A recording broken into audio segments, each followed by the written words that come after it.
పిత్తజంభూఫలచారుభక్షణం ఉమాసుతం శోక వినాశకారణం నమామి విఘ్నేశ్వర పాద పంకజం. చూస్తున్నటువంటి ప్రేక్షకులకు స్వాగతం. ఆగస్టు మాసంలో ఒక్కొక్క రాశి ఫలితాలు ఏ విధంగా ఉండబోతున్నాయి, మరి దానికి తగ్గట్టుగా మనము ఏ విధంగా ఈ యొక్క ఆగస్టు మాసంలో నడుచుకోవాలి, తర్వాత ఆగస్టు మాసంలో ఉన్నటువంటి విశిష్టత ఏమిటనే విషయాలను మనం తెలుసుకుందాం. ముఖ్యంగా ఇది మనకు జూలై 25వ తేదీ నుండి ఆగస్టు 23వ తేదీ దాకా తెలుగు నెలలలో శ్రావణ మాసం అని చెప్పేసి పేరు. శ్రవణ నక్షత్రం పౌర్ణమి రోజున ఉంది కాబట్టి దీనికి శ్రావణ మాసం అనే పేరు వచ్చింది. అయితే ఈ యొక్క శ్రవణ నక్షత్రం అంటే ఏమిటి అంటే, ప్రతి మాసానికి పౌర్ణమి రోజున ఏ నక్షత్రం అయితే ఉంటుందో దానికి అనుకూలంగా ఆ మాసం యొక్క పేరు మన భారతీయ సనాతన సంప్రదాయంలో పెట్టడం జరిగింది. ముఖ్యంగా ఆగస్టు మాసం అంతా కూడా దాదాపు శ్రావణ మాసంగా చెప్పబడుతూ ఉంటుంది. చివరి వారం మాత్రం భాద్రపద మాసంగా చెప్పబడుతూ ఉంటుంది. శ్రవణము అంటే వినడము అని అర్థం. నవవిధ భక్తి మార్గాలలో శ్రవణ భక్తి అనేది కూడా ఒక భక్తి మార్గం. అయితే ఈ శ్రావణ మాసంలో విశేషంగా మనకు హరిహరాదుల యొక్క అర్చన, తర్వాత ముగ్గురు మాతల యొక్క ఆరాధన చేసే మాసంగా మనం ఆగస్టు మాసాన్ని తీసుకోవచ్చు. అయితే ఆగస్టు మాసంలో మనకు ముఖ్యంగా ఈ సంవత్సరం విశ్వావసునామ సంవత్సరంలో శ్రావణ మాసం అనేది 5 శుక్రవారాలతో ప్రారంభమైంది. ఈ 5 శుక్రవారాలు చాలా, శుక్రవారం అంటేనే మహాలక్ష్మి వారంగా చెప్పుతూ ఉంటాం. అయితే 5 శుక్రవారాలు వచ్చినటువంటి యొక్క శ్రావణ మాసంలో, ఆగస్టు మాసంలో చాలా మహాలక్ష్మి యొక్క అనుగ్రహం అందరికీ కలుగుతూ ఉంటుంది. కాబట్టి ఈ శ్రావణ మాసంలో శుక్రవారం మహాలక్ష్మి పూజన చేసుకోవడం, వరలక్ష్మి పూజన చేసుకోవడం, మంగళవారం రోజున మంగళ గౌరీ వ్రతం అని చెప్పేసి ఆ యొక్క జగన్మాత జగజ్జన్ని ఆది పరాశక్తి అయినటువంటి అమ్మవారికి సంబంధించినటువంటి కొత్తగా నూతనంగా పెళ్ళైనటువంటి అమ్మాయిలు గౌరీ ఆరాధన చేసుకోవడానికి, అంటే పెళ్ళైనటువంటి సంవత్సరం నుండి 5 సంవత్సరాలు గౌరీ ఆరాధన చేసుకునే మాసం ఆగస్టు మాసంగా శ్రావణ మాసంగా చెప్పబడుతూ ఉంది. అయితే ఈ యొక్క శ్రావణ మాసంలో విశేషమైనటువంటి పండుగలలో ముఖ్యంగా మనకు వరలక్ష్మి వ్రతం ఒకటి, నాగుల పంచమి అని చెప్పేసి వస్తూ ఉంటుంది. ఎవరికైతే జ్యోతిష్ శాస్త్ర రీత్యా రాహుకేతువుల మధ్య అన్ని గ్రహాలు బంధించబడి ఉంటుందో వాళ్లకు కాలసర్ప దోషం ఉన్నట్టు మనకు జ్యోతిష్ శాస్త్రం చెప్తూ ఉంది. ఈ కాలసర్ప దోషం ఉన్నటువంటి వారు ముఖ్యంగా నాగుల పంచమి రోజున పుట్టలో పాలు పోయడం, నాగ ఆరాధన చేయడం అనేది విశేషంగా మనం ఆగస్టు మాసంలోనే చేస్తూ ఉంటాం. తర్వాత మరొక పండుగ వరలక్ష్మి వ్రతం అంటాం. ఈ వరలక్ష్మి వ్రతం ఏమిటంటే, మనకు సిద్ధలక్ష్మి, మోక్షలక్ష్మి, జయలక్ష్మి, సరస్వతి, శ్రీలక్ష్మి, వరలక్ష్మిశ్చ ప్రసన్న మమ సర్వదా అని చెప్పేసి, వరలక్ష్మి అంటే వరాలను ఇచ్చే లక్ష్మీమాతగా చెప్తూ ఉంటారు. ఎవరెవరికి అష్టలక్ష్మి స్వరూపంతో ఉన్నటువంటి అమ్మవారి యొక్క ఆరాధన చేయడం, కొంతమందికి ధాన్యలక్ష్మి కావాలి, కొంతమందికి విద్యాలక్ష్మి కావాలి, కొంతమందికి ధైర్యలక్ష్మి కావాలి, కొంతమందికి సంతాన లక్ష్మి కావాలి. ఇట్లా 8 స్వరూపాల్లో ఉన్నటువంటి లక్ష్మీమాత అనుగ్రహం పొందడానికి విశేషమైనటువంటి వ్రతమే వరలక్ష్మి వ్రతంగా చెప్తూ ఉంటారు.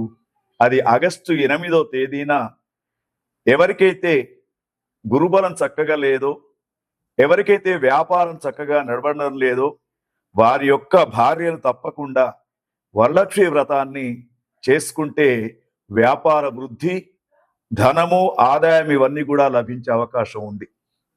తర్వాత మనకు తదుపరి తేదీ చూసుకున్నప్పుడు మరి ఈ ఆగస్టు మాసంలోనే మనకు ముఖ్యంగా జంధ్యాల పౌర్ణిమ అని చెప్పేసి, రాఖీ పౌర్ణమి అని చెప్పేసి 2 పండుగలు ఒకటే రోజు చేస్తూ ఉంటారు.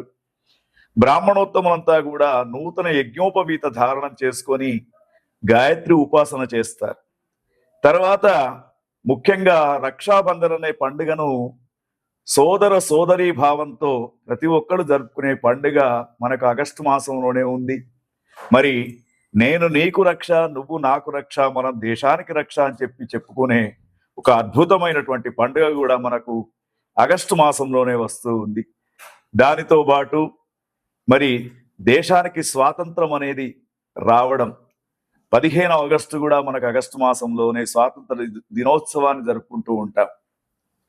దానితో పాటు వసుదేవ సుతం దేవం కంస చాణూరమర్ధనం దేవకీ పరమానందం కృష్ణం వందే జగద్గురు అని చెప్పేసి కృష్ణ పరమాత్మ ఆవిర్భవించడం కూడా మనకు ఆగస్టు మాసంలోనే మనకు మరి ఈ యొక్క శ్రావణ బహుళ అష్టమి రోజున కృష్ణ పరమాత్మ యొక్క ఆవిర్భావం అనేది జరిగింది. ఆ కృష్ణ పరమాత్మకు పూజ చేసుకునే అవకాశం కూడా మనకు ఆగస్టు మాసంలోనే ఉంటుంది. ఎవరైతే కృష్ణుని యొక్క పూజ చేస్తారో, ముఖ్యంగా గ్రహస్థితిలో రాహువు, కేతువు, శని, గురువు ఈ గ్రహాలు మంచిలైనటువంటి వారు కృష్ణో రక్షతి రక్షిత అని చెప్పేసి చెప్పబడుతూ ఉంటుంది. మరి కర్షతీతి కృష్ణ అని చెప్పేసి చెప్పబడుతూ ఉంటుంది. అందరి దుఃఖాలను, అందరి బాధలను పోగొట్టేవాడు కృష్ణ పరమాత్మ కాబట్టి తప్పకుండా మరి కృష్ణాష్టమి రోజున, దాన్నే గోకులాష్టమి అంటారు, ఆ రోజున తప్పకుండా శ్రీకృష్ణుని యొక్క ఆరాధన చేసుకోవడం. ముఖ్యంగా వివాహమైన తర్వాత 4-5 సంవత్సరాల నుండి కూడా సంతానం కానటువంటి వారు తప్పకుండా గోకులాష్టమి, కృష్ణాష్టమి రోజున కృష్ణ పరమాత్మ యొక్క పూజా విధానంతో షోడశ ఉపచార పూజాది కార్యక్రమాలు చేసుకుంటారో, తర్వాత కృష్ణుని యొక్క అడుగులు ఏ ఇంట్లోనైతే పడుతూ ఉంటాయో వాళ్లకు సంతాన ప్రాప్తి కలిగే అవకాశం. మరి అంత చక్కనైనటువంటి మాసం మనకు ఆగస్టు మాసం. దాంతోపాటు ఆగస్టు మాసం మరి శ్రావణ మాసం చివరిగా చెప్పుకునేది పొలాల అమావాస్య అంటారు. పొలాల అమావాస్య అంటే మనము భారతీయ సనాతన సంప్రదాయంలో భూత దయను, పశువుల పైన కూడా దయను చూపించే ఆచారం మనకుంది. వ్యవసాయం ద్వారా మనకు రోజంతా కూడా కష్టపడి మనకు పంటలను పండిస్తున్నటువంటి ఏవైతే గేదెలు ఉంటాయో, తర్వాత ఆవులు, వీటి యొక్క ఆకారాన్ని మట్టితో తయారు చేసి వాటిని పూజించడమే పొలాల అమావాస్య అని చెప్పేసి అదొక పండుగను కూడా మనం చేసుకుంటూ ఉంటాం. మరి ఇవన్నీ కూడా మనకు ఆగస్టు మాసంలోనే చాలా వైభవంగా జరుపుకునే పండుగలు. ఆగస్టు మాసము మొత్తం కూడా ఏ రోజైనా కూడా ఒక పండుగ రూపంలో జరుపుకోవడానికి అవకాశం ఉంటుంది. కాబట్టి మనం ఇప్పుడు ఆగస్టు మాసంలో చెప్పుకోబోయే 12 రాశి ఫలితాలకు అనుగుణంగా మీకు ఏ గ్రహం అయితే బాగా లేదో, ఇప్పుడు మేము చెప్పిన దానిలో ఆ యొక్క భగవంతుని యొక్క ఆరాధన, భగవతి యొక్క ఆరాధన చేసుకొని ఈ ఆగస్టు మాసాన్ని విజయవంతంగా జరుపుకోవడానికి అవకాశం ఉంటుంది. కుసుమ సంకాశం కాశ్యపేయం మహాద్యుతిం తమోరిం సర్వపాపఘ్నం ప్రణతోస్మి దివాకరం. చూస్తున్నటువంటి ప్రేక్షకులకు స్వాగతాన్ని తెలియజేస్తూ ఉన్నాం. ఆగస్టు మాసంలో 2వ రాశి అయినటువంటి వృషభ రాశి జాతకులకు ఏ విధంగా ఉండబోతూ ఉంది, వారు ఎటువంటి నిర్ణయాలు తీసుకోవాలి, ఎటువంటి పనులు చేయాలి, ఏవి చేయకూడదనే విషయాన్ని మనం గమనిద్దాం. వృషభ రాశి జాతకులను గమనించినప్పుడు ఆగస్టు మాసంలో వీరికి ముఖ్యంగా రవి 15 రోజులు అనుకూలంగా ఉన్నాడు. మరి వారికి 3వ స్థానంలో అనుకూలంగా ఉన్నాడు. కుజుడు మాత్రం అనుకూలంగా లేడు. బుధుడు కూడా అనుకూలంగా లేడు. గురుగ్రహం మాత్రం 2వ స్థానంలో చాలా వైభవంగా ఉన్నాడు. తర్వాత శుక్రగ్రహం చాలా బాగా ఉంది వీరికి. అంటే 2, 3 స్థానాలలో శుక్రుని యొక్క గ్రహ బలం చాలా బాగా ఉంది. అదేవిధంగా శని భగవానుడు ఏకాదశ స్థానంలో అంటే 11వ స్థానంలో వైభవంగా ఉన్నాడు వృషభ రాశి వారికి. రాహు కేతువు మాత్రం అనుకూలంగా లేరని చెప్పవచ్చు. దీన్ని బట్టి గ్రహస్థితిని బట్టి మనం ఆగస్టు మాసంలో వృషభ రాశి జాతకులకు ఏ విధంగా ఉంటుందో చూద్దాం. మరి సంతోషకరమైనటువంటి అనుభవాలు మీకు కలిగే సూచన కనబడుతూ ఉంది. బంధుమిత్రులతో సన్నిహితమైనటువంటి సంబంధాలు, ఆర్థిక లాభాలు పొందే అవకాశం ఉంది. ముఖ్యంగా సంతానం లేనటువంటి వారికి పుత్ర సంతానం ప్రాప్తించే అవకాశం ఉంది. తర్వాత ఇష్టకార్య సిద్ధి లభిస్తూ ఉంటుంది వీళ్లకు. దానితో పాటు గత కొన్ని రోజులుగా మీకున్నటువంటి అనారోగ్య బాధలన్నీ కూడా తొలగి ఆరోగ్యం సిద్ధిస్తూ ఉంటుంది, ప్రతిష్ట పెరుగుతూ ఉంటుంది. కొంతమందికి స్త్రీ సౌఖ్యం కూడా లభించే అవకాశం ఉంది. తర్వాత వస్తువులను సమకూర్చుకునే అవకాశం కూడా ఉంది. గత కొద్ది రోజుల నుండి ఎదురు చూస్తున్నటువంటి యువతీ యువకులకు వివాహాలు ప్రయత్నాలు నెరవేరే అవకాశం కూడా కనబడుతూ ఉంది. ముఖ్యంగా మీ శక్తి సామర్థ్యాలు సమాజంలో బాగా గుర్తించబడతాయి. వృషభ రాశిలో ఉన్నటువంటి జాతకులకు స్థానిక పరమైనటువంటి ఎన్నికలలో విజయ అవకాశాలు కూడా కనబడుతూ ఉన్నాయి. తప్పకుండా ఎన్నికలలో పోటీ చేయడానికి ముందుకు వెళ్ళండి.